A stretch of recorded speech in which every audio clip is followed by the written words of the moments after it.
And there, we're started. We're All live. right, What's going on, Akil? Good having you on, man. Thank you. Thanks for having me, man. I appreciate it. Absolutely, yeah. How has your weekend been business-wise? It's been like it's really ramped up for me towards the end of March. Which, if we're talking about eBay, like it's been busy. Yeah, it's been super busy, but I feel like it's been like that because I'm just pushing myself. I'm literally just trying to do as much things as I can do within a day. You know what I mean? Like mentally, I'm in that. I keep saying it's almost like I'm just almost like in like a hyperbolic time chamber right now. Oh yeah. I don't know if you know about Dragon Ball Z references and shit, but sure. It's like I'm just in it and I'm just getting it. I feel like one day for me is like 3 weeks. Yeah. And I'm squeezing in as much as I can. I watched you. I was talking to Chris last week. He like when I was transitioning out of Amazon and going over to eBay primarily, I didn't know that like the eBay video stuff existed. So he was one of the ones I had found. You were also one of the ones I found. So I have seen your stuff even before, like whoever the popular YouTubers are right now that like get thrown in the recommended mix. Like I had seen your stuff before, and it's funny now to watch you source now. We'll talk about like how you like what the Dapper advisor was before. It's before the Dapper advisor now, because I can see your product mix, what you're sourcing. It's like almost exactly like mine, breaking down Hoovers, like hard goods, all that stuff, where you were probably primarily in other categories before you started to diversify. But before we get into that, where are you at? You're in Arizona? Yep, I'm in Arizona now. You're in Arizona now. How long have you been there? We moved here last 2019. December of 2019. Okay, so God, just before the virus hit too. And you were in California before that? So you basically took an entire eBay business. Like this takes a lot of guts. Like you'd have to tell me how you pulled this off. You took an entire eBay business and moved it from California to Arizona. Like, did you do any? Like the first thing that comes to my mind is, did you do any pre-planning? Like you're taking all that physical inventory to a different state, but the whole sourcing changes. Like that didn't cross your mind. That didn't scare you. Like how do you take an eBay business from another state? So it was interesting because my wife and I, we came to Arizona very randomly. We just kind of is it an echo? I don't hear one. No. Am I echoing on your end? I think every time I'm speaking it's echoing. I don't know. Hopefully that doesn't translate on the recording. It sounds okay to me on my end, but I mean, who knows after we upload it? But it sounds okay to me. So if it's not like totally bugging you, I think it's all right. Yeah. So we came very, very randomly. We literally just was like, let's see what's in the surrounding areas, because we knew we wanted to get out of California. I wanted to get a house, and getting a house out there was impossible. Right on. Cost of living is ridiculous. And I was in Santa Barbara, where the average sale price was like 1.1 million. So I was like, I'm doing all right, but I'm not doing that right. You know what I mean? So I had to slow it down a little bit. So we picked Arizona, and we ended up coming out here 4 different times. Literally, the first time was just a vacation. The second time was for her birthday. The third time was to get an apartment. And then the fourth time was moving. Just moving everything in. So I started checking out some of the thrift stores, and I'm like, I don't know, these thrift stores, especially when I was on the other side of town, they was very, very expensive, and finding stuff, just finding quality was tough. But I knew I wanted to get out of California, and I'm the type of person that it doesn't matter where I'm at, I'll figure something out. Like I've always been like a hustler to whatever degree I gotta get it, I'm just do it. So I just ended up leaving. And it took a couple months, for me to kind of figure it out. But within that time, I started just doing more retail arbitrage, because the thrifts in my area was so expensive. Okay. So I completely kind of abandoned the whole thrifting model, and I was just doing shoes for a whole year. And then when I moved again to the other side of Arizona, now I'm on the West Valley. The thrifts are just much better. So instead of spending $50 on an item and making $30-40 profit, now I'm finding stuff in the thrift where I'm spending $3 and getting, $40 profit. So I just switched it up again. So you've already moved within Arizona. You moved from one spot in Arizona to the next. The first thing I noticed, like from watching your videos, especially your haul videos, I got to go back to some of the California stuff, because I remember the California stuff, but I don't remember the prices. But I've seen your Arizona thrift haul videos, and like relative to what I find, it's kind of twofold. The prices they still look high to me, and you can see you're still making, right. If you spend $20, right, on a pair of snow pants and you get 65 for them, that's an absolute fabulous return, even if you have to spend the $20 on it, right?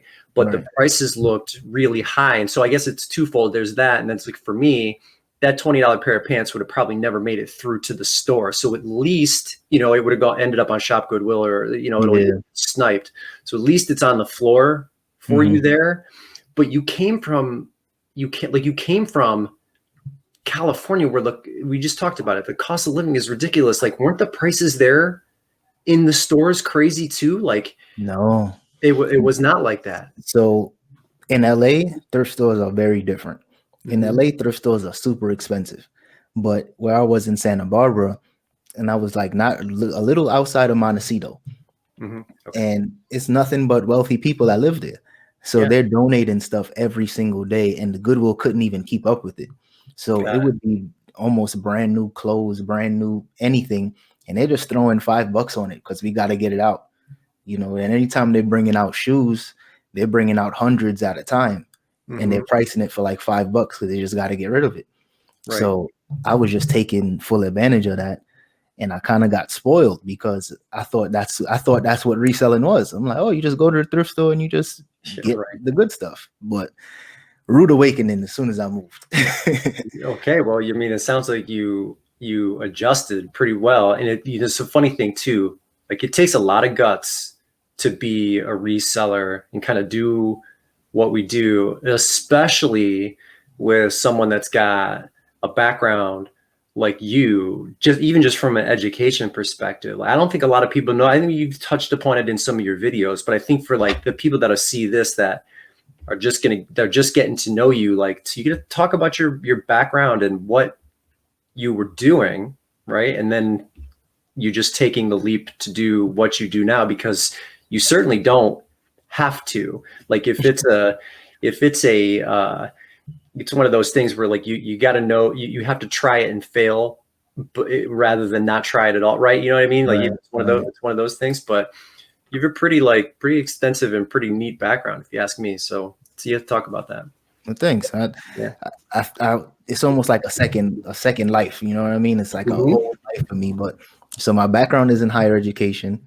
I was working at my alma mater at Buffalo State as soon as I graduated. So I was 21 with a pretty cushy job. I was an academic advisor, and I held that job for almost 5 years. And that's where the Dapper advisor name came from. I was fly, so I said the Dapper, and I'm an academic advisor, so I'm like, advisor, put it together, there you go. Right. And from there, I ended up taking another position in Cali to be the director of the Education Opportunity Program out there. And those type of directive roles, they don't open up. Once someone gets there, they stay there forever and they retire. They stay for maybe 30, 40 years and then they retire. So once the position opened up, I took advantage of it, and I got it. The sad part about it all is that they literally seen a young black man and said, oh, he got education. He moved from across the country. He's not going anywhere. We're gonna at least keep him here for another 2, maybe 3 years. Because they told me a dream. They basically told me the staff was great. The college is great. You're going to get all the support you need. They were lying.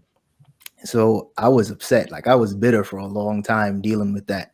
And I quit my job trying to figure out, before I even had a plan, I quit my job. I said, I can't do this. I got to go. And like I told you earlier, I've always been a hustler. So I was like, if I got to get a part-time gig, I'll do that. But I'm not doing this. So I literally stumbled on reselling because I just started selling my clothes. I always had tons of suits, tons of shoes, tons of ties, and my stuff was expensive. Like I used to spend a lot of money on my clothes, so I knew somebody would want it. And once I started selling more of my stuff on eBay, I started liking it. I'm like, this is not easy, but it's scalable. This is something I could do and really see a return. And I just kept doing that, literally. Still do the same thing today. You went to there's so many things going on here too in your timeline. First of all, leaving that job, I mean, man, that just takes a serious amount of guts for sure. Because like you said, it was cushy, right? It's easy to fall into that. And that's what most people, I think that's what most people do. And that's not a knock on people that work in those types of environments, take those positions, because especially when you're talking about education, higher education, whatever it is, like that's a noble undertaking for sure, because you're there to, help others too, in a not even in a roundabout way. It's just, that's what you do. You're there to educate and help generations to come.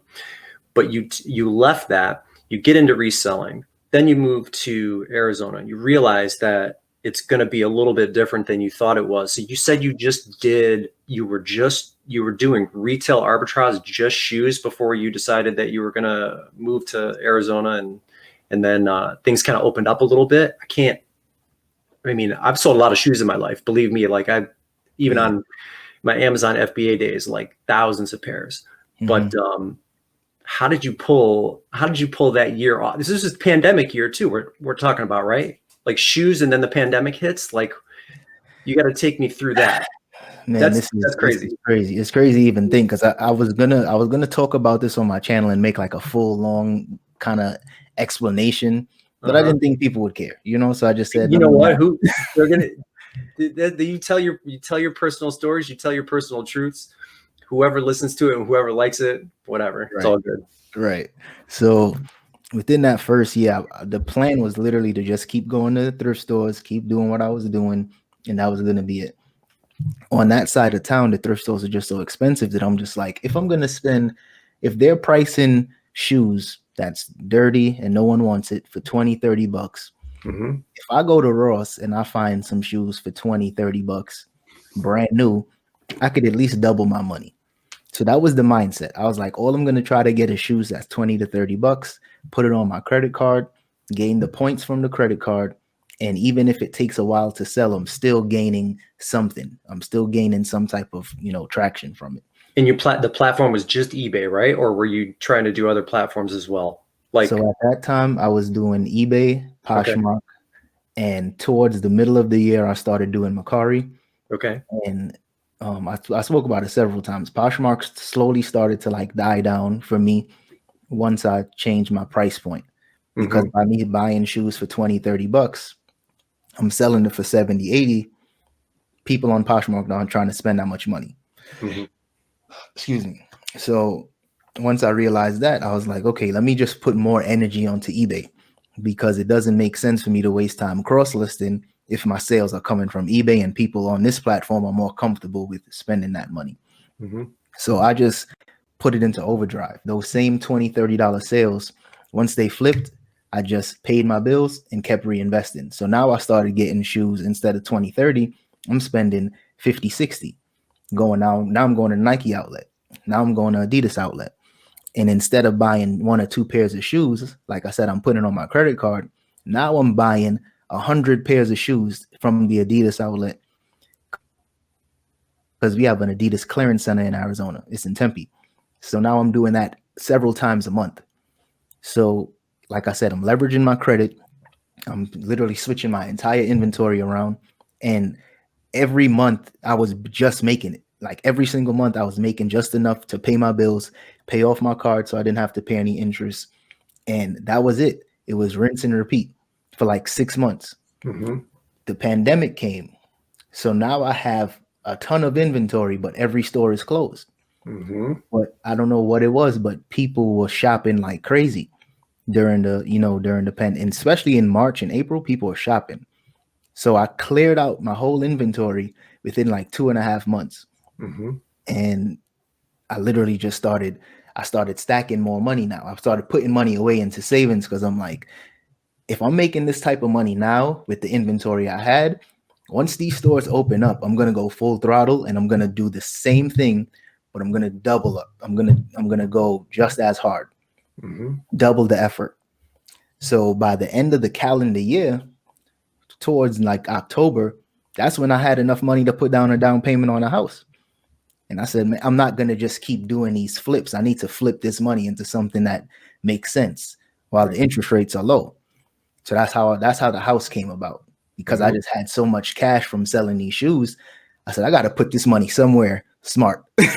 And for that time, it just made the most sense. Yeah, that's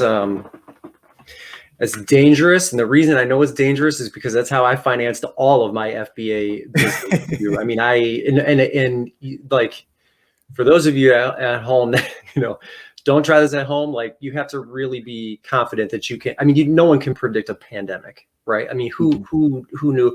And the funny thing is, I remember panicking too, like right around this time last year, like, oh my God, if like the buying dries up. And I was in other industries too. Like I had a huge vending route. So, and I learned that all from YouTube. And so I bought this guy's route. He had like these gumball stands and like honor boxes, the boxes that people put on the counter, and they grab a piece of candy, throw money in it. I had a ton of those. I had to sell that route.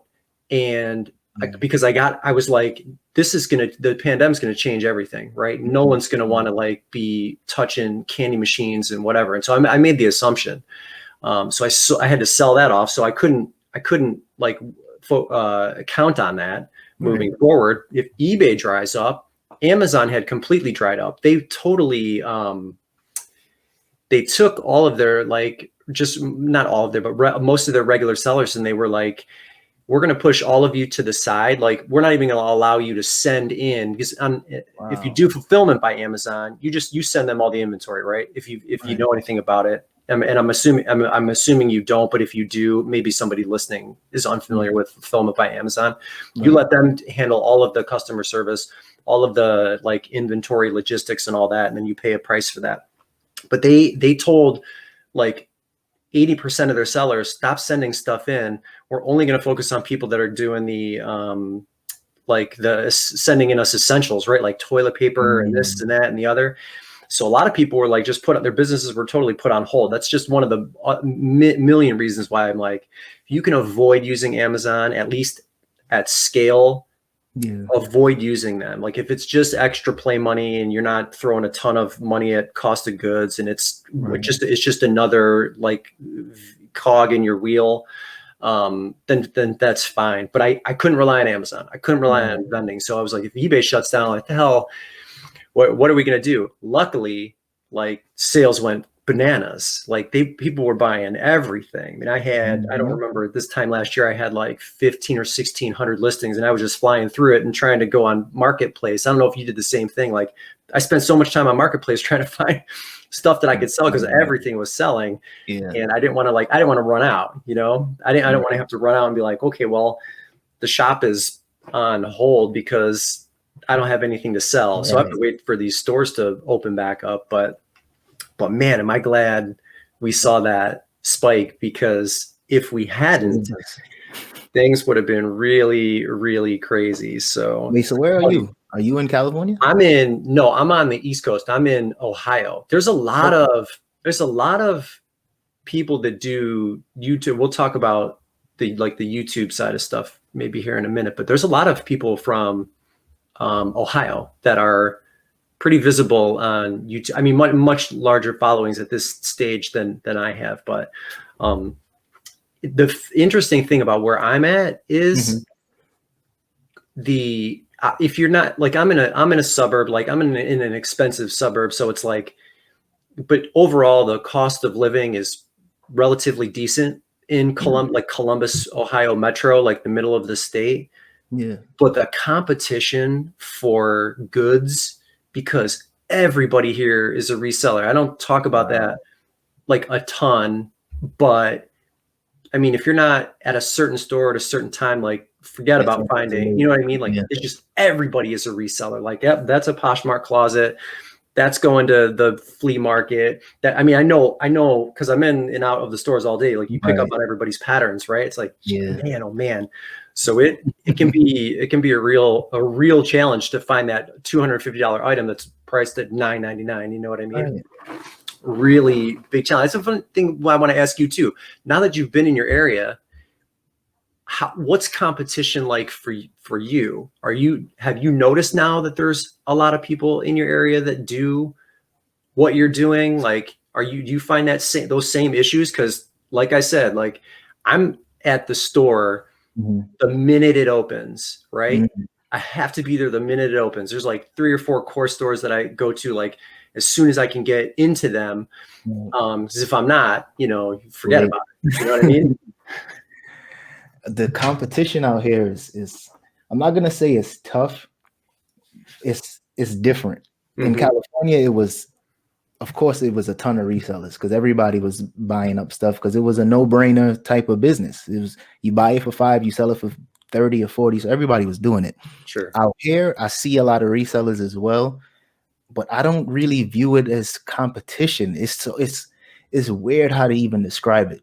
Because the way how I see things now, this wasn't always me, but the way how I see things now, what's meant for me is me, is mine. What's meant for me is mine. So when I go into stores, people walk past the things that I'm like drooling over, and I notice that time and time again.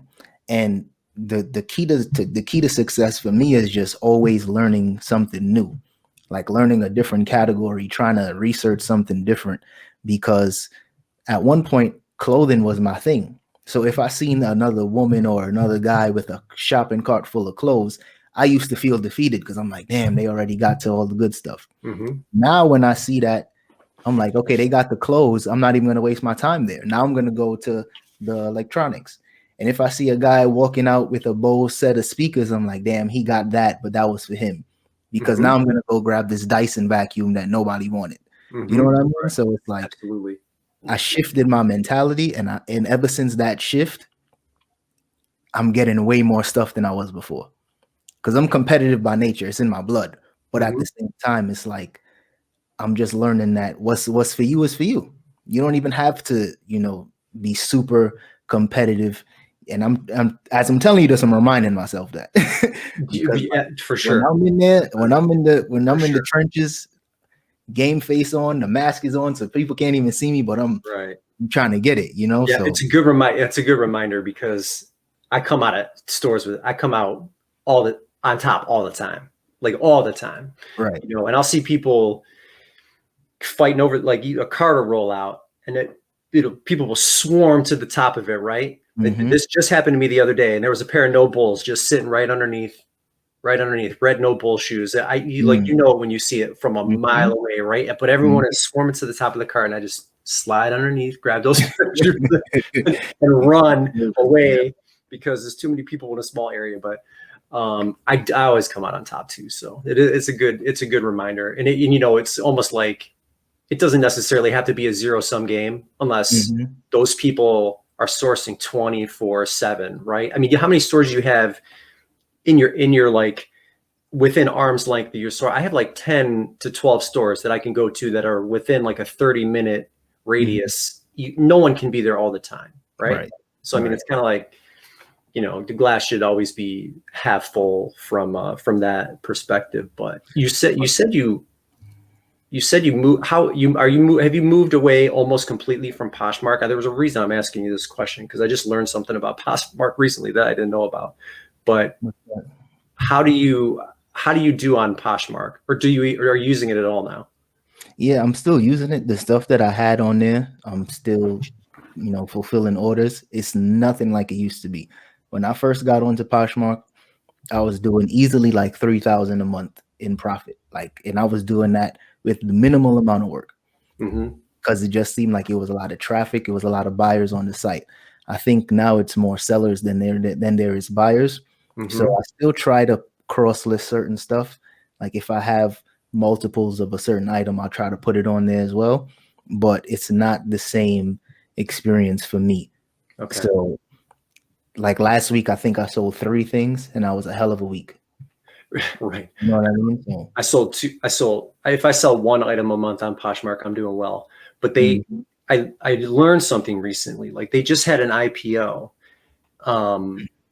So they had an IPO, and in my brain, I was like, this company wants to go public. Like, there's no way they're just going to settle in on like the clothing category and have that stock not tank. So doing my research and like reading up on the offering, Mm-hmm. that day is when I learned that they opened up all their categories, and not all of them, but I didn't know you could sell home goods on Poshmark. And so it made sense then. Okay, like I could sell candles on Poshmark. You can sell home goods. Like that made sense now. Okay, if you were going to go public as a company, you were going to have to at some point expand. But if you read their data, when you're because people are always like, I see it in the groups all the time, you know, where should I sell? Should I sell on Poshmark or eBay? But that's an apples and oranges question or comparison, if I've ever seen it, because even in Poshmark's documents, they only have 6 million active buyers. And their definition of active, if I remember it correctly, is somebody that's purchased one thing in the last 12 calendar months. 6 million. That's their buying base, and it's probably 4 million. It's probably 3. It's probably one. The repeat buyer is probably 3 million, right? Somebody that bought more than that one thing. You're comparing that to eBay. That's like the 15th most heavily trafficked site on planet Earth with almost 300 million active users. I don't know what the buyer and seller breakdown is. There's always more sellers, but you can't compare. There's no comparing Poshmark, because I hear every now and then there's people like, you should, I'm doing better on Poshmark for this and I'm doing better for that. But I mean, my sell-through rate on eBay is like, right now it's about 70. It was better last year with the pandemic, obviously. This is about 70% of everything that I list sells within the 90-day period. And I price high. Like I target a totally different buyer most of the time. So why would I don't, and I'm not dogging Poshmark. I think it has its place. Yeah. But I just sold a pair of Gucci sandals there. But it makes sense now to hear that you're not doing a ton on there, because to me that there's just no comparison. Like I don't see how you can sustain any type of growth. Like they're not that doesn't sound like a competitor at all. That's more like, what are some of the other ones? The other apps, almost like a McLeod, right, or something like that. Yeah. So you said something interesting. You said you price high and you target a different audience. What's the mindset behind that? That's a good question. So I learned this from creating my private label. So my Amazon plan was sell FBA, because the FBA business model never made sense to me. Like, wait, I'm going to walk into Walmart, grab all their clearance, and then flip that on Amazon. Like, that's a business. Like, that's weird. But I did it, right? And it started to make a lot of money. And then I got, into other categories. So I could sell certain brands like Nike, and I could sell Lego, and I could sell North Face and Ralph Lauren. And it just, like, as my categories opened up, like, it became easier, I guess, to make better money faster. But that was never my plan. My plan was to just build capital to start my own private label. Like right from the start, within 6 months, I was like, I'm going to this just doesn't make sense. So, but having my own brand, that made sense. And this was before Amazon flooded the market with all of the overseas buyers. Like they went direct to every manufacturer in China. And that's all you see on Amazon right now. You look at the top 10 lists and all their categories, it's all overseas sellers. Like it's almost impossible for like somebody like me to compete, especially from a what's the standpoint I'm looking for? Like if something were to happen on Amazon for a product that I've sold to like the end user, they can find me here and potentially sue me for getting sick, or right, like the hoverboard issue, like, but no one's going after the Chinese seller, right? Right. So like, not only was it becoming hard for me to compete, the liability, there's no comparison. There's no checks and balances for any of those sellers. But at the time, it made a lot of sense for me to build my own brand. So that's what I did. I built a kids party supply brand. And now I have all of my inventory that I just sell wholesale at this point. I don't even sell it on Amazon, even though it did well enough while I had it on there. But through that process, I had to create the like ideal buyer for the product that I was selling. And so, long story short, at the time, like, I was like, my party supply bundles, I want to target like a slightly more affluent buyer, like, and I had to break this whole thing down, like, to the, like, down to their political beliefs, the magazines that they read, like, really, really target like this picture perfect buyer. Who is that? And it had to have been a parent, because even though it was like kids party supplies, it's mom and dad spending the money. So that made it even more challenging. Like, they weren't even the end user. It was just the mom and dad of the end user. But that's how I learned you can sell the same product at simply a higher price point to make it as easy for people to understand. Just by raising your price, you target almost a completely different buyer. So when I sell on eBay, for every single thing I purchase, I have an avatar in mind. Like, who's that perfect buyer? Because if you just want to pick like I know you had mentioned in one of your videos, New Balance, New Balance 574s. Anytime you see 574, look them up in store. If you're not familiar with New Balance as a shoe, I just picked that out of a hat because I had seen you talk about it. But there's a buyer that will spend $100 on that specific 574. And there's also a buyer that would spend 50, right? All you have to do is just narrow your like buying pool down by raising your price and targeting that one buyer. It's like the $1 million home, right? Like, think about that $1 million home in Bel Air. There's a lot of people that would spend $500,000 on that house, right? But it's worth $1 million because someone is going to pay that $1 million. So I'm going to target the person that's going to pay the $100. I don't want the $50 buyer. I just want the $100 buyer. They're there. I mean, unless you're talking about, like a frying pan or something, like a generic frying pan. You're never gonna get $100 for that. So are you taking better, like, what is it about? Because when I hear that, I'm thinking your pictures are probably next level. It's probably immediate shipping. Like you're doing everything that'll warrant a higher ticket price. So is that part of the recipe? It's part of it, but it's not always perfect. Like, there are days where I can't get out. Ideally, when I'm taking pictures, if we're talking about pictures, I'll go outside and I'll take them. The best for me is overcast, like right at noon, where it's really overcast. That's the best time for me to take pictures. And I take them outside. I don't use the white background thing. So that's an ideal, but I don't always have that option. So I've got to like take them inside. Sometimes I'm dealing with shadows. It's not always perfect, but more often than not, yes, I'm going to beat the competitor on whoever's competing listing or listings that is. I'm going to beat you on my titles with buying keywords. I'll beat you in the description with secondary keywords.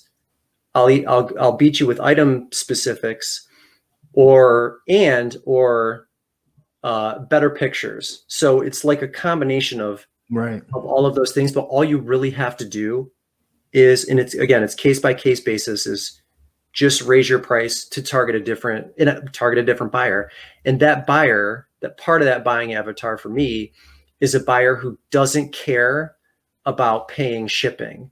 So there's so many people that are like, how do you make it work by offering shipping? Like, making your like, how do you make that work? Well, the problem with that is Amazon. Amazon has conditioned everyone to think that the only way you can win as a seller is by offering free shipping. That's so outrageous to think about. right? And because I come from that backyard, I know better. Like there are millions of Shopify stores. You have a big cartel store. And I don't know if you charge, if you offer your stuff free shipping or not, but it's a fallacy. I did gross on eBay last year. My gross sales were 150,000. One person, by the way. I do all of it. I have no help, shipping, all that stuff. But my net was just over $100,000. That's what's up. Yeah, and I never offer free shipping. Never. So that typical buyer that I have in my brain, one of the criteria is they don't care a damn how much shipping costs. They want that product. That one stands out over the other ones that are slightly less priced for whatever reason. That one stands out, right? And so you have like a little, maybe it's the title, maybe it's the pictures, maybe it's the specifics, maybe it's a combination of both. But it's really just, and this is why I tell my audience too, you make more money doing the exact same amount of work. That's it. By raising your prices. You just target a different price point. You target a different buyer. And I use the term affluent. Maybe that sounds a little bit, maybe that's not the right way to put it. Oh, that's the word. Just target someone that's willing to pay more. That's all there is. I mean, Interesting. In my what sold videos, like you can see, I'll sell something for $50 or something like that. And the comparables were like in the 20s and 30s. All I did was ask. That's it.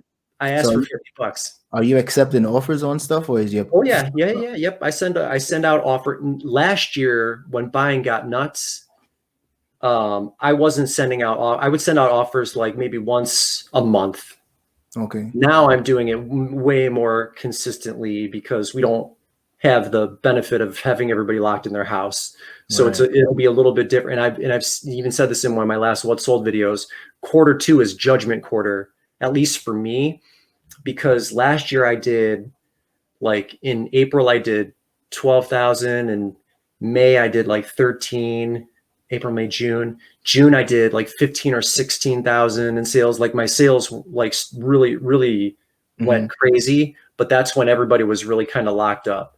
So it's judgment quarter for me coming up because I only have right now like 1,100 listings compared to like around 1,500 that I had last year. And we don't have the pandemic to benefit from. So we're going to really see what we're all made of here in this second quarter. But that's it. The answer is always no if you don't ask, right? Like I don't care where a lot of the comps fall.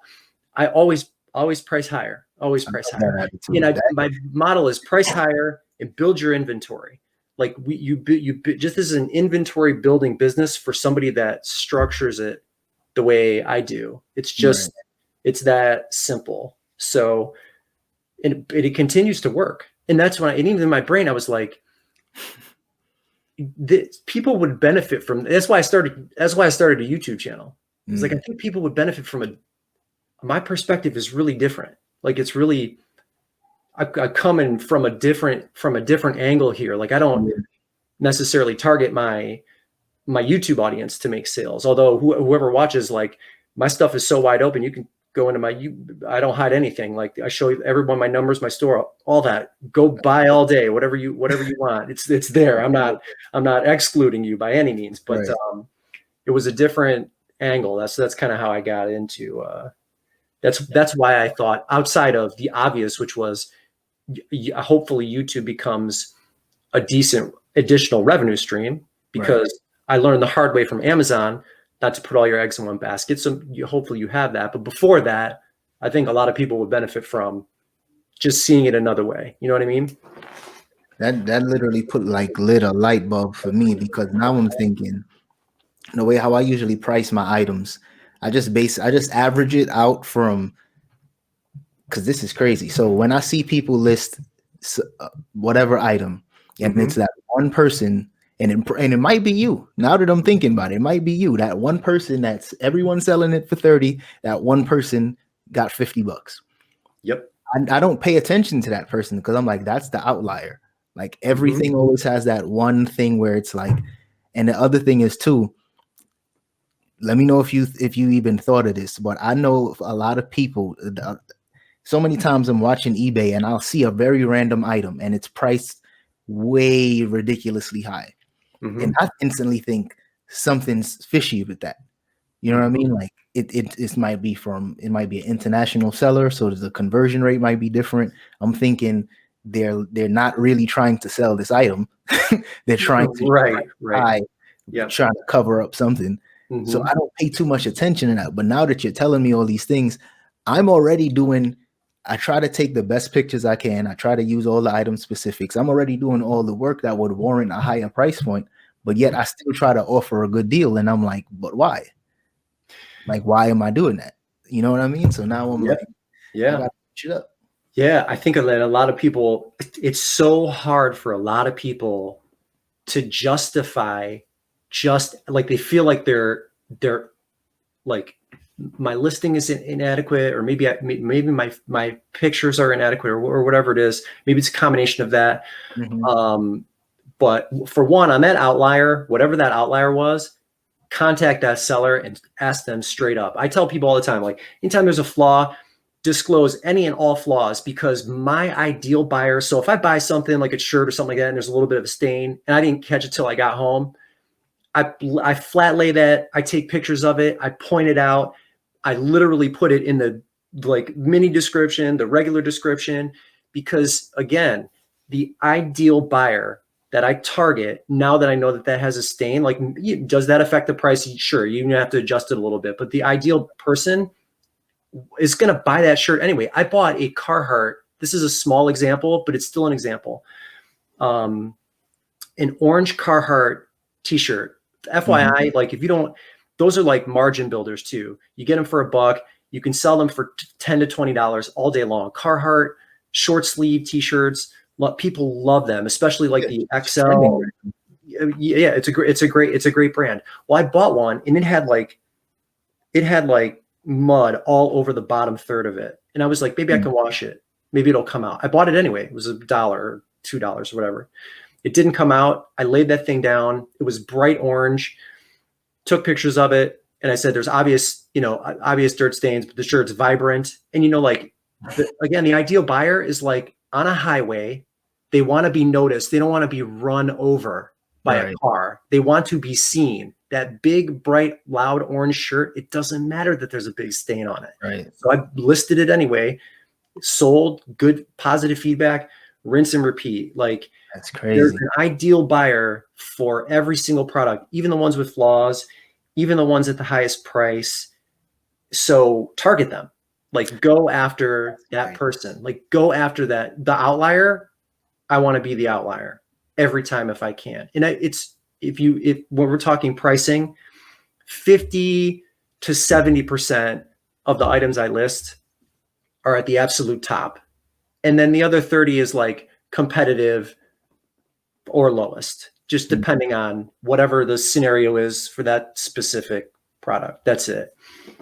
And it works time and time again. But I learned that from, you got to really know who it is you're selling to your market before you sell it. But when you understand that, you go through that process a few times. For me, it just I don't even think about it anymore. Like, I know I just listed a pair of, there's another bolo for you if you're not aware of it. ACG, Nike ACG boots. Yeah. It stands for all condition gear. Yeah. Mm-hmm. You can get 50, 60 to 100 plus for those all day long.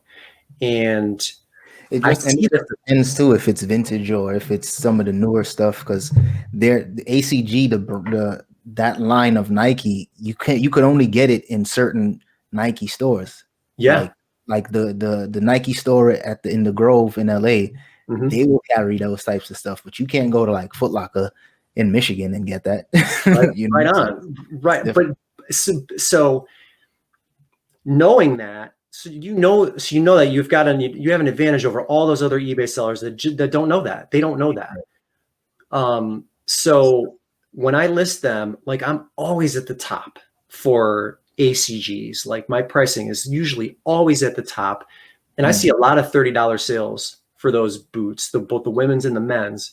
when literally every single one of them could be in the $60, $70, $80 range and they would still sell. But I mean, you don't know what you don't know. You know what I mean? But yeah, I'm almost always at the top, and it works. It's doing it. You make more money by doing the same amount of work. It's just that easy. This conversation is going to have me go into my store and change all my prices at least 5 to 10%, at least, just because. Why not? And I'm telling you, it will have no effect on your sell-through, no negative effect on your sell-through rate. And then this is another thing I learned about.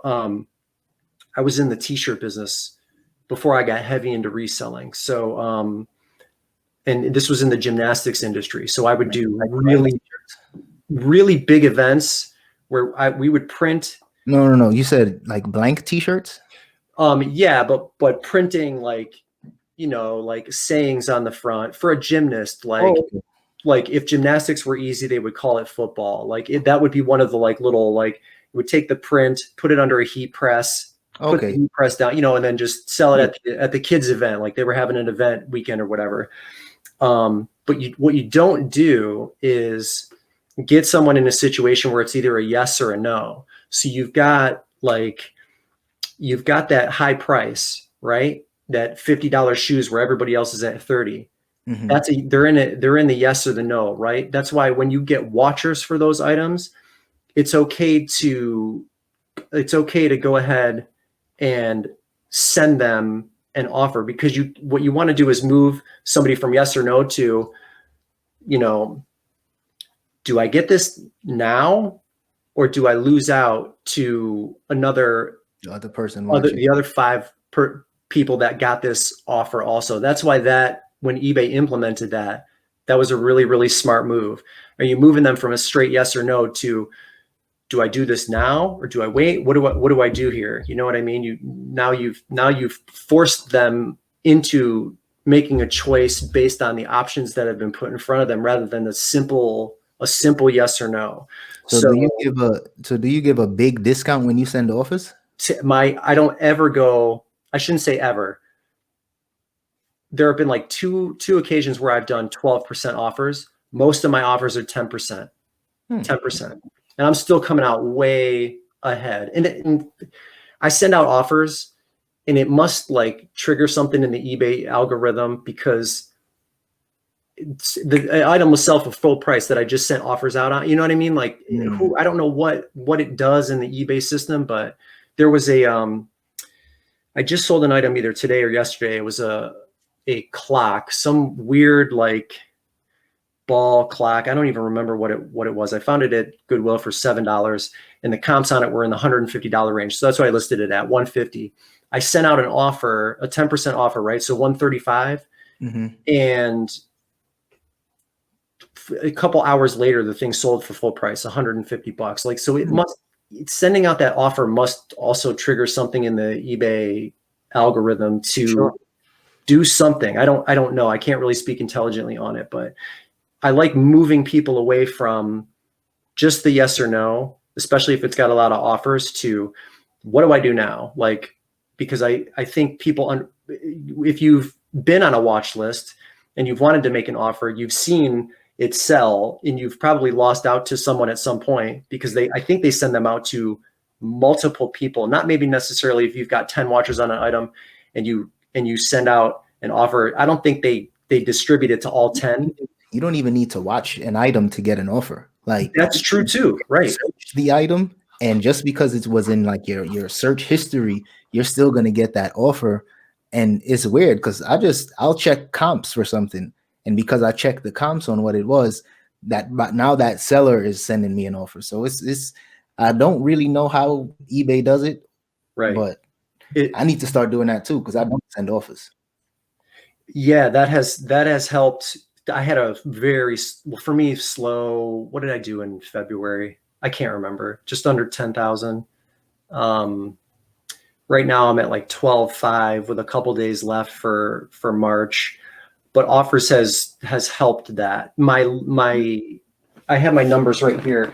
My low for last year, my lowest quarter was the first quarter by a long shot. But again, the pandemic, when it hit in April, that made a difference, because I don't know that I would have done that well. But so what I'm learning now, going through this for a third or fourth time in quarter one, is sending offers, especially in this quarter, is super important for me, because for whatever reason, I'm just generally slower. And I don't know if that's an across the board thing, or if that's just me and my product mix and makeup or whatever. But yeah, I am not afraid to price to the moon for like. That's really good. You know what it is? That stems from your experience with doing the t-shirts, doing private label, doing Amazon. You took all your experiences from those other platforms and you brought it to eBay, because the mindset on eBay, because I've been on eBay for a long time, but the mindset was always price it competitively. You don't want to price it too cheap. You don't want to price it too high, but you want to price it amongst everyone else's. But you stand out with your photos. You stand out with your title and description.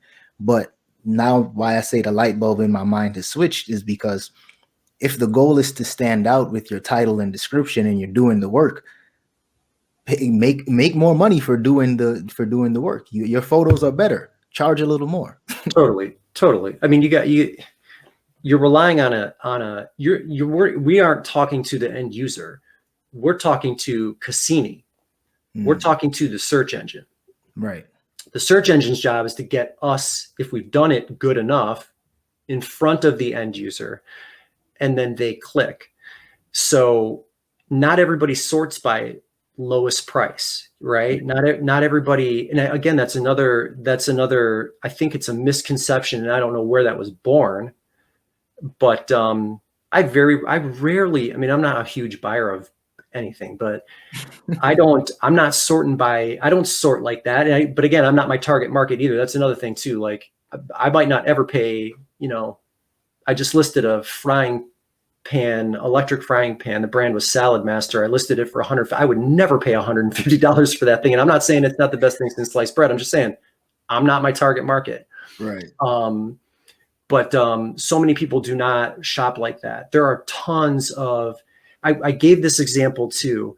There was, the chunky dunks, the lows that were done by Ben and Jerry's. Yep. The Ben and Jerry's. Yep. Why on earth would you want to be like the lowest priced seller for that? Like, I'm like, in my brain, celebrities shop on eBay too. Athletes shop on eBay. Like, people with millions of dollars shop on eBay.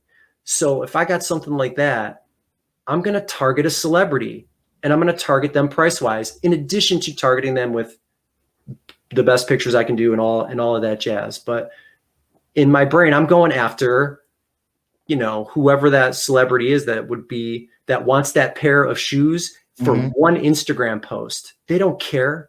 You know what I mean? I'm going after them. Right. I'm not going after, whoever's trying to get a deal. Right. Someone that, right. What, you know what I mean? So that's the big thing too, is that there's so many, it's a desperation mindset too. Like, I'm sure you're familiar with the growth mindset, lack mindset, those types of stuff on eBay. And it's like, and I'm sure YouTubers probably propel it, where it's like, they propel that desperation mindset. I got to get this sold. I need to flip this as fast as possible. I've had this for 30 days. I got to drop the price now. Like, and I tell people all the time, especially when I was doing shoes, because I used to get a lot of like pushback from people saying, oh, I bought those shoes for, $20-30 and I had to sell them for 50 because they wasn't moving. And they'll think I'm lying because I told them I made $100. The difference, right? They don't trust you. Don't believe. Right. Can't believe. Right. The difference is, I waited for you to sell yours so that I'm the last man standing. You know what I mean? So the irony of it is that now that I'm doing electronics and, still doing some clothes here and there, I kind of abandoned that mindset that I had with the shoes. Because with the shoes, I was patient as ever. You know what I mean? But now I feel like I'm starting to lean more back into trying to just move as much inventory. But I'm definitely going to start practicing that patience again and just start charging more. Why not?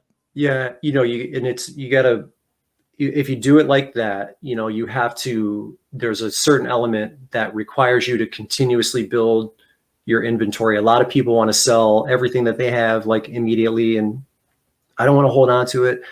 I don't want to pay the fees, which, people call it fee bay and all that stuff. But listen, what is what's the return your bank's giving you on your money? Like, right. you just can't get returns like this on the planet. You can't. And I'm not talking about spending $5 on a pair of shoes and selling them for 100. I'm talking about even spending 50 to 60 and selling them for 100 and making 10. If you bought them for 50 and your profit was 10, that's a 20% margin. The stock market doesn't even produce that. What's the stock market run at? 9%? I mean, it's not even close. So, but you have to build.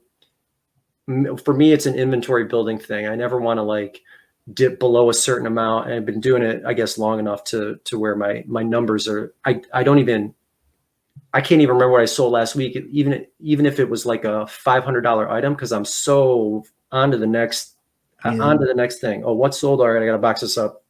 See you later. That real for me is gone, huh? How big did you say your store was? Is it 12? I have about 1,050 listings right now. I started the month with just under 1,100 listings, and I sell through about 72, in between 70 and 75% of everything I sell at the prices I ask.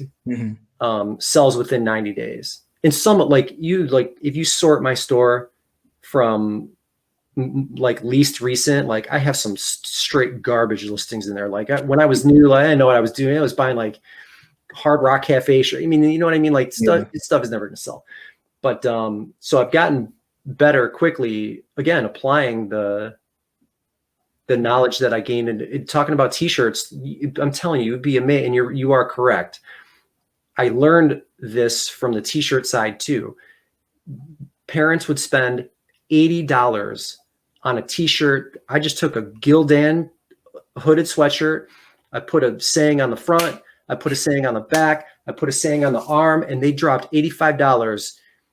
They never even blinked about paying that $85. And I wasn't about to blink about charging them $85 either. So you're right. I just brought that over to eBay, and it works. People don't think I want a buyer that wants what they want, when they want it. That's it.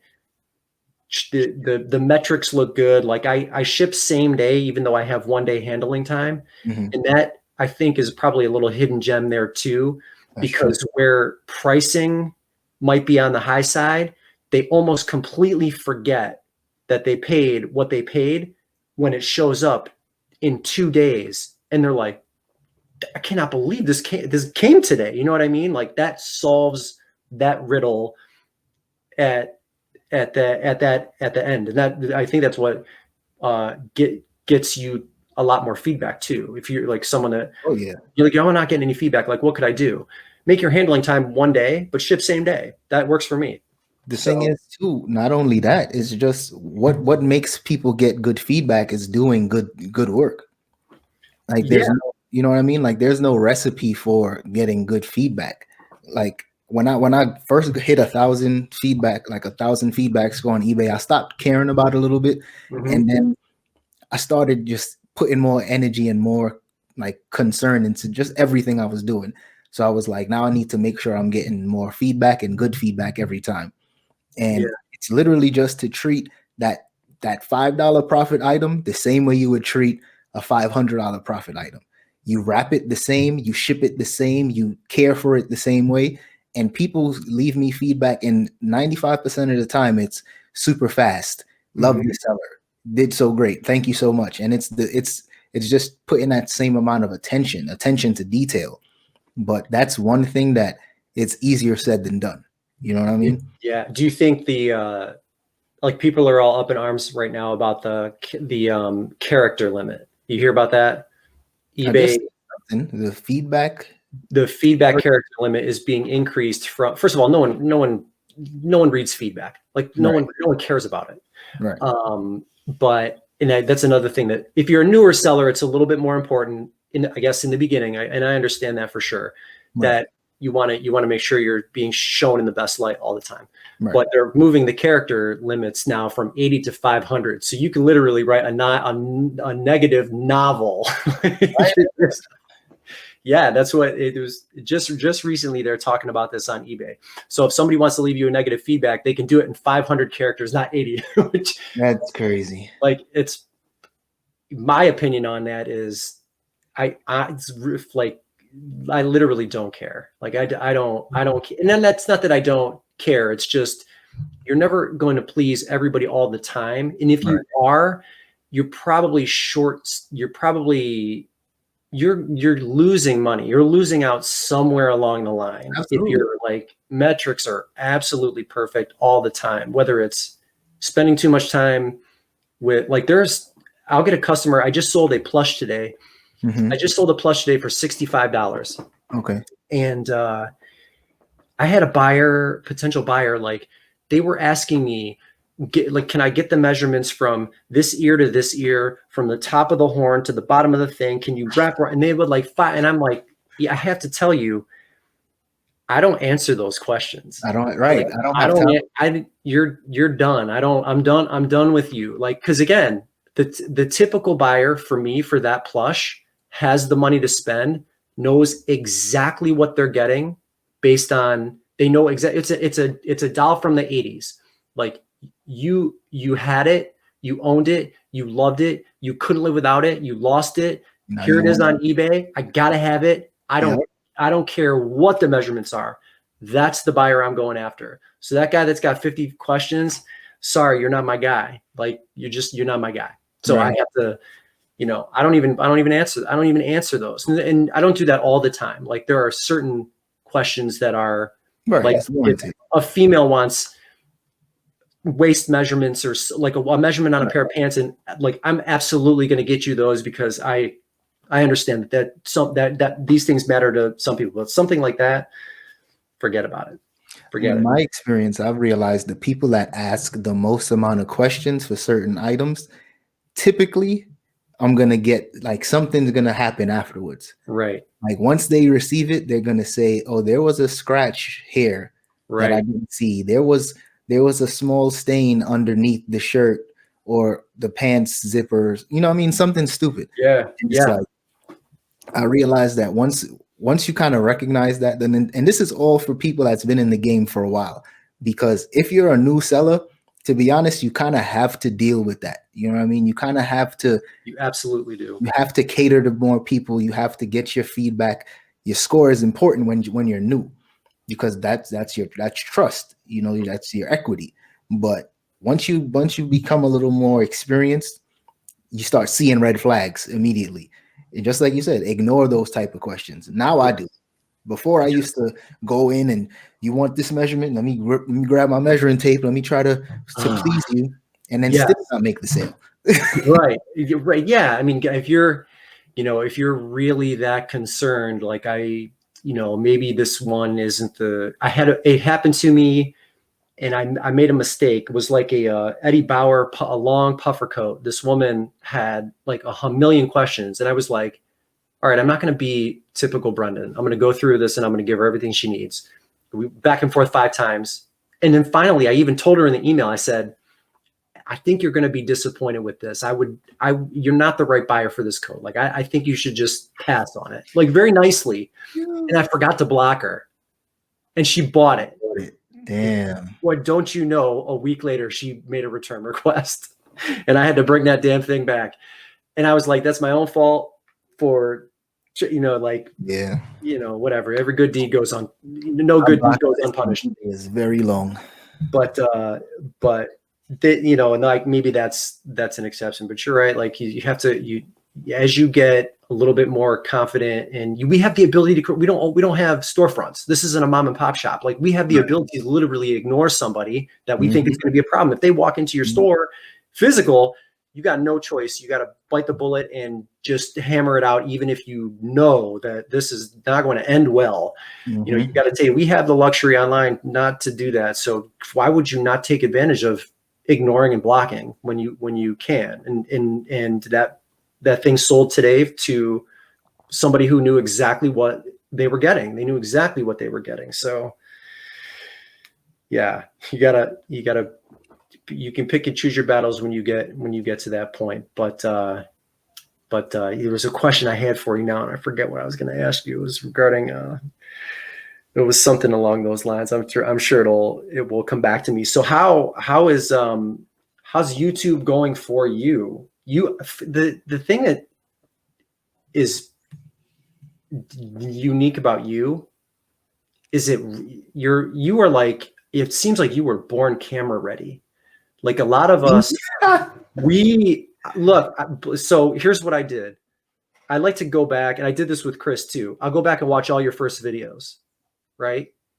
Even your first video, like it didn't, I don't even think you edited it. There were no likes, no ums. Like this guy's camera ready already. Like you were ready. Thank you. To be in front of the camera. Like we're resellers. Like I walk into thrift stores and buy other people's junk and sell it to other people. Like that's what we do. We're resellers, but not a lot of us are like Hollywood, you know? So YouTube can be a challenge, right? It is. It doesn't look like it's a challenge for you. It's a grind. I mean, I think that's one of my skills, and my wife tells me this all the time. I have a unique ability of making difficult things not look difficult. Yeah.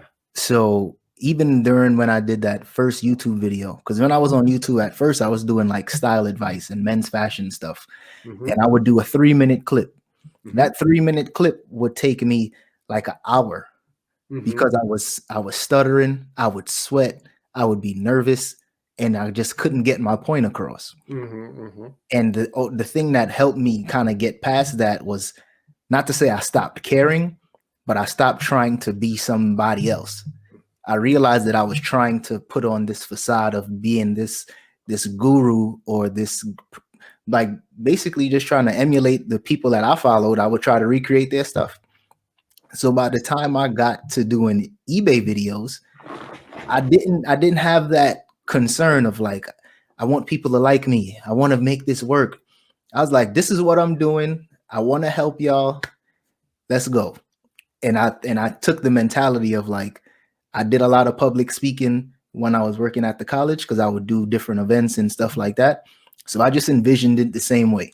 I'm talking to a room full of people. The difference is now I'm just talking to my mic and my camera, and that's it. But the same approach, same thing. How old is your channel? How long have you been doing that now? So as a whole, like eBay? Well, how long have you been doing like eBay YouTube related content or eBay Poshmark, whatever it is? Like you're reselling. How long have you been doing the reselling video? I think it's going on. It'll be 3 years in like August. I think 3 years coming up in August. Not a lot of time. It's not at all. I have to remind myself that too, because I'm like, I tell you all the time, I'm super competitive. So like I think to myself, I'm not where I need to be. I'm not growing as fast, or I need to do more work. And it's just like, bro, you just got started. Like you just got here. So yeah. And it's hard when you see what looks like an overnight success or the success came really fast and heavy for others, and it's a grind for the rest of us like that I watch a lot less now just because I've added YouTube. Anyone that's done that knows pumping videos out and the editing process, like that takes a lot of time. And at our core, we're like resellers. So we're doing all sorts of other stuff first. Then you got to add that editing element that takes up a tremendous amount of additional time and energy. So I'm seeing a lot less of the people that I was watching briefly when I was trying to figure out if I could transition from Amazon to eBay. But I was motivated really quickly because it just, like I said before, it seemed to me from my perspective that I had a different angle to offer. And now fast forwarding to watching you and your channel, which is it's excellent. And I'm not here to say it's excellent just because like you're doing verses with me here. It's excellent because you like source exactly what I mean, outside of all the bows you're finding, like, I don't know does bows, is their headquarters in Arizona? Like, well, how the hell are you finding all that stuff? But you mimic every single thing you buy. I'm like, that's exactly right. Like, that's exactly right. That's exactly right. That's like that SD card that you sold recently for $60. I would pick that up all day long, because those are the items that I tell my audience, the items that are hidden in plain sight, that's what's going to make you money. Like, it's fun to watch all these bolo videos and you see me, I sold a iRobot for $730. Like, wow, that's sexy, but it's that SD card that feeds my family. It's those sales. You know what I mean? It's almost the same amount of like product mix, breaking down the Hoovers. Like, that's the first thing I'm looking at when I see that. Like, I know that canister, I know I can flip that canister in the middle for $50, even if that vacuum doesn't work. Like, I can break that thing down immediately and sell those parts. Might sell a little bit slower, but it almost mimics the stuff I look at in stores. So that's what it shows. It's almost like it's a testament to show that for people that's been watching my channel for a while, it's been like tuned in and really engaged for this whole time. People like to make excuses. Oh, you're in a good area. Oh, you have more time. I'm a parent. I don't have time to do that. What, like a million excuses people make. Yeah. Not one time that I say I've really just told my story now, where it's like I moved 7 times in 5 years. That's unbelievable. You know what I mean? And this is during the time of having, hundreds of items in my inventory, packing up a Penske truck, moving back and forth. And the thing is, for me, it's the excuses are okay if you want to like relax yourself and kind of give yourself a reason to, kind of relax. But for me, at the end of the day, it's the results. This is what I'm dealing with, but this is what I did. And I don't care about the fluff. And I just try to get it out. Like, that's why my videos are shorter, because I try to get straight to the stuff that people want to learn about. Because the same way people cherish, like, people click on my video because they want to gain something from it, I respect their time. So I'm like, I'm gonna give you this 10 minutes. I'm gonna put as much heat into this as possible, and I'm gonna deliver, and I'm out. Because just like you got stuff to do, I got stuff to do, and it's the same energy, and that's just how I treat it, man. Yeah, that's good. What do you see? So, do you have anything other than just kind of going with the flow with the channel? Do you have anything outside of just normal stuff in the future for YouTube? If you ask in my personal opinion, I'm going to give it to you. Now, we're not going to talk about YouTube because I want you to like answer that. Like, what's your plan with YouTube moving forward? But the consistency, brand, that idea coming from the t-shirt world, like the conversation we just had, like, that could be expanded so easily. Like, especially if you got sales coming in and your channel grows and people support you that way. It's like laying those 2 gymnastics sayings on the table in front of that little girl. Now, right? It's not yes or no anymore. It's which one represents me more. The one that says, if gymnastics were easy, they would call it football, or caution, contents may flip without warning. That kid is it's not yes or no anymore, right? Right. Like, which one of these is me best? It's for me, so right? You pop another couple of sayings in there, and I think you got a good thing going with the big the Shopify, like, Dapper Advisor side of the brand. Thank you. I wanted to do something because I was tinkering with merch ideas for a while, and this is when my channel was really small. It was like less than 1,000 subscribers. The people that were watching were just really engaged, really supportive, and they were like, when are you going to do merch? When are you going to do whatever? When are you going to do meetups? And I was like, when people are asking to meet up with you and they don't know you, that's special.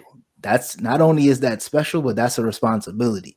So I'm like, okay, how can I offer them something? Because I can't. People want to support you, especially like whether it's financially or even just watching your videos. They want to support you, but most people want something in return. So I was like, okay, let me start with, I think my first idea was to do tote bags.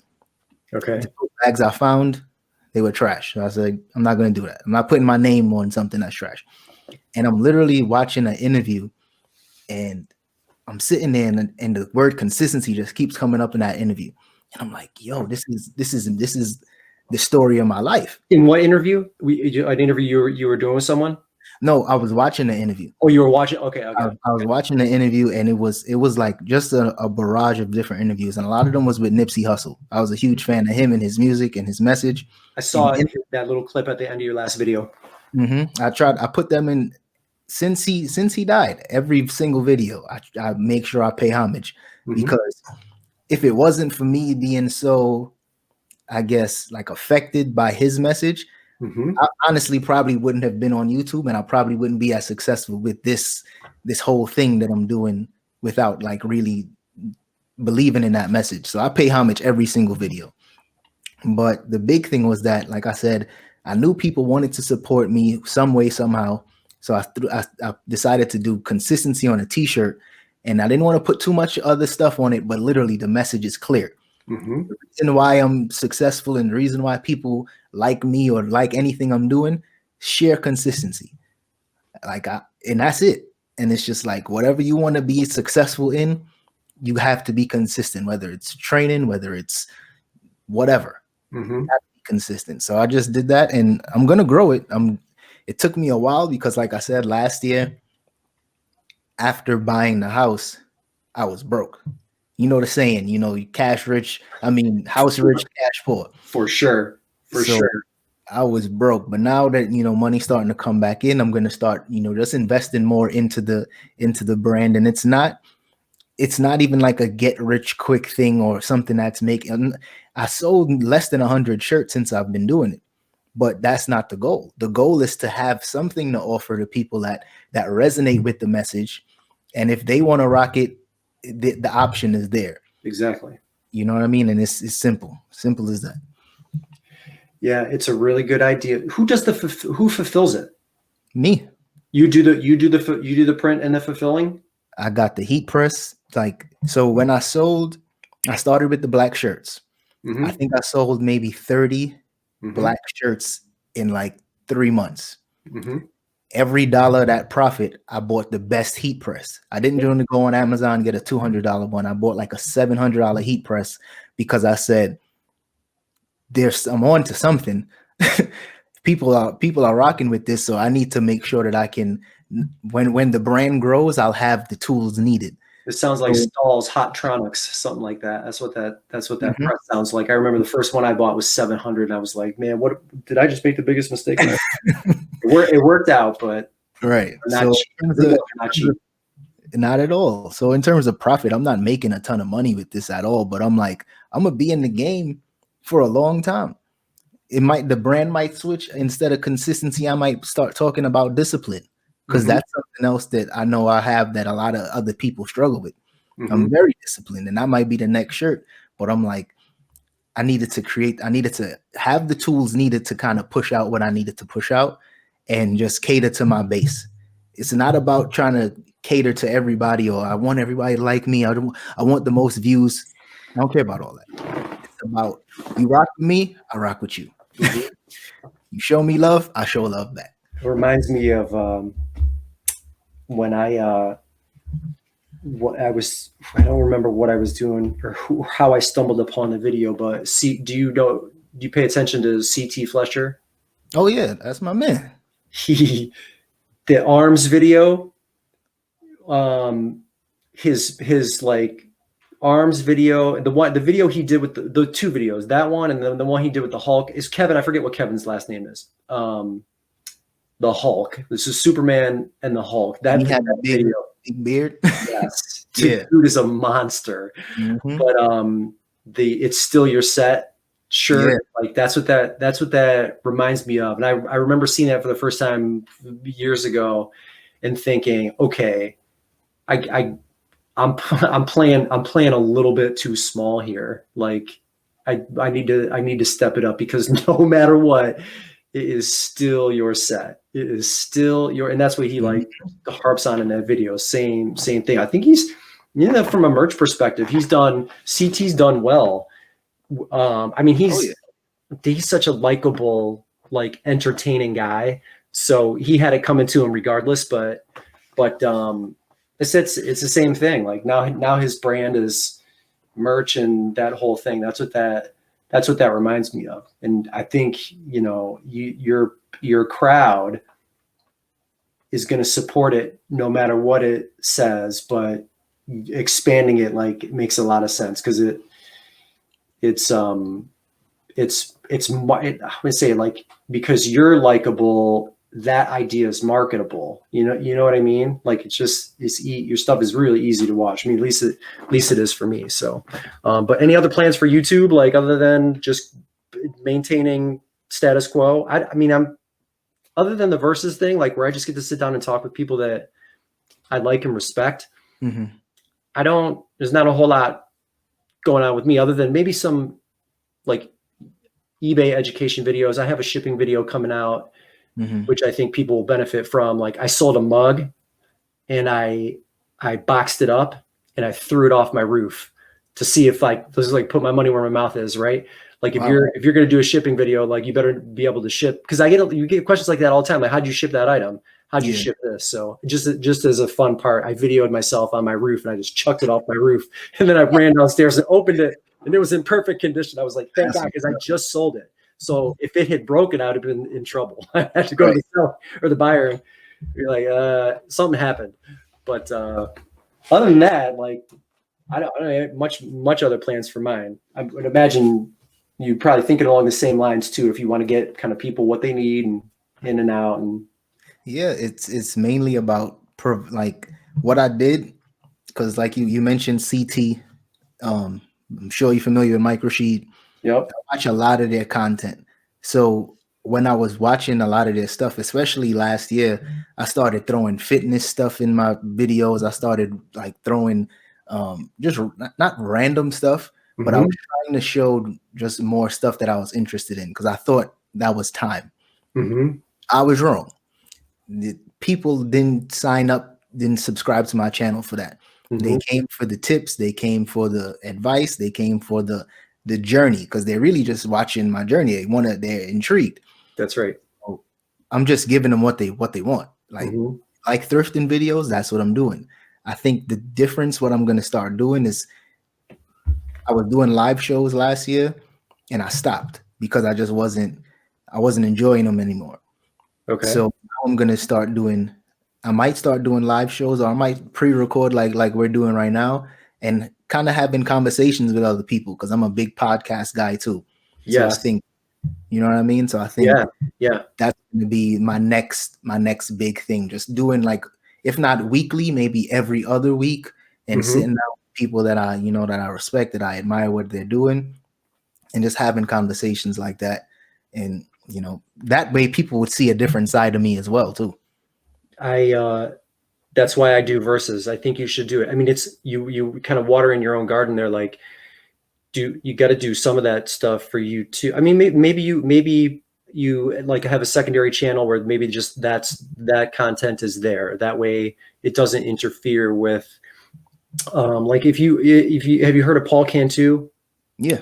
Like, so he does, like, gardening, right? Like, but the people that were watching the eBay or the, like, thrift haul stuff, they weren't necessarily interested in the gardening stuff. So I think he moved the gardening stuff over to another channel and still does that because he enjoys that too. And I mean, lifers, like the people that just love you no matter what, will watch too. Like, I'm going to watch that stuff. This is an entertaining guy. I like watching him. That's entertaining. And you're probably never going to find me in a garden, but I mean, I have one, but not like that. Right. So maybe that's an idea, but do it because that's, like, what you want to do. That's what I wanted to do too. I don't want to just sit around and talk about, like, the ins and outs of eBay all day. You know what I mean? Like, I want to sit down with people that I really like and respect and just go back and forth. That's why this is versus. Like, it's just us going wherever it takes us, and hopefully people that follow us enjoy that element of it too. You never know until you try, I guess. And the big thing too is that I know the podcasting world is very, I'm not going to say it's not women that do podcasts, but if you asked me, I would think men are very, very into podcasting because one, men don't typically have conversations with other men, or even, you know, have deep conversations for that matter, because we usually keep things very surface level. So by just having those types of conversations, opening up the platform, it'll show a different side of me, but it'll also, you know, let people know that, you know, it's okay to start talking about stuff. Because I think just the last year, of course, you know, mental health has become a very, for lack of better words, trendy topic. Now everybody's talking about, you know, anxiety and depression, stuff like that. Yeah. But having healthy conversations that talk about real life topics, that stuff that's important. Yes. Just entertainment is important. Yeah. I'll tell you what, you start something like that up, have me on. I'll talk all day about those topics, those conversations that definitely need to be had, that are not necessarily like the business function related. Like and you are absolutely right. Men, I don't think are taking, maybe it's not, they're not taking the opportunity. It's just, we talk about those things less, or maybe it's less acceptable to have those conversations, but we're getting to a point where it is okay to just like talk about friendship, love, things that you're struggling with, whatever it is. Like, that's good. That's a path I'm going to follow. I'm going to follow along on that path for sure, because I support stuff like that. I think it's a really good idea. And the right people will catch on at the right time, right? So it's just like hit the ground, ready, shoot, ready, aim, fire, ready, fire, ready. How do you say that? Set, go. I don't know. Ready, go, set. Like ready, fire, aim later, right? Shoot the gun, aim later, that kind of thing. And then just do it. So, well, I appreciate your time and having you on. Like I said, I love your channel. It is the Dapper Advisor on YouTube. I encourage every one of you folks that caught this to subscribe to that channel. You want to give me the details on how someone can get a consistency tee if they want to order one from you? Oh yeah, so the consistency tee is black and white. I got them in white and black, basically the inverse of this, and I got one in green and black, like an olive green, and then I'm gonna be dropping some different colors as the seasons start to switch up, and so just start introducing some different flavors. And what's the website? Big Carts, Dapper Advisor at bigcartel.com. I'll link that in the description for sure. Advisor.bigcartel.com, and on IG, Dapper Advisor. Barely ever on there, but I know that's how I contacted you. Like I never know, like what's the medium everybody's using. Like email works perfect. Email works best for me. If somebody wants to send me an email, dapperadvisor@gmail.com, I'll respond to an email way faster than I would ever respond to a DM. Way fast. It's people that know me personally and they reach out on DM, and I'm like, I'm not on there. that's not that's not a good way to message me. But definitely, thank you though. Thanks, I appreciate this. Yeah, no problem. Thanks so much for your time. I'll end the broadcast. Just hang out for a quick second afterwards, and I'll shut it down. But man, I appreciate you having on. Thank you so much. No doubt. Thank you. You got it. All right.